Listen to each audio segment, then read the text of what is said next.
हा माझा दुसरा व्हिडिओ आहे होममेड साबण बनवण्याचा. तर गेल्या वेळेस आपण ग्लिसरीन सोप बनवला होता घरीच अगदी साध्या सोप्या पद्धतीने.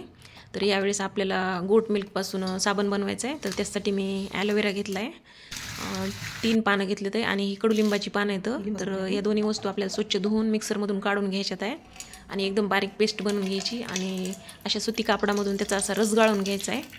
आणि कसं वाटलं तुम्हाला हा व्हिडिओ? तर मला आवडला तर सांगा, लाईक करा, शेअर करा, सबस्क्राईब करा.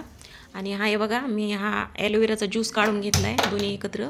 आणि आपल्याला गॅसवर कढईमध्ये पाणी ठेवायचं आहे. आणि हा गोट मिल्क सोप आहे, बेस आहे. तर हा मी ऑनलाईन मागवलेला 1 किलोचा आहे. तर आपल्याला हा कट करून घ्यायचा आहे छोट्या छोट्या पीसमध्ये, पटकन वितळतो. आणि छोट्या छोट्या तुकड्यामध्ये मी कट करून घेणार आहे. हा साबण बनवणार आहे तुम्ही थंडीसाठी, आहे खास सेन्सिटिव्ह स्किनसाठी. आणि असे वेगळे वेगळे प्रकारचे साबण आपण तुम्ही घरीच बनवू शकता एकदम कमी साहित्यामध्ये, एकदम बिना केमिकलच्या वापराने. तर याच्याने स्किन बिलकुल ड्राय पडत नाही. तर हे बघा, पूर्ण वितळले आता हे.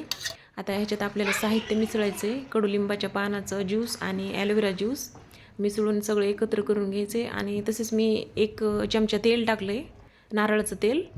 आणि गरम आहे तोपर्यंतच आपल्याला या मोल्डमध्ये ओतून घ्यायचं आहे. आपल्याला एक साबण 100 ग्रॅमचे होते याच्यात.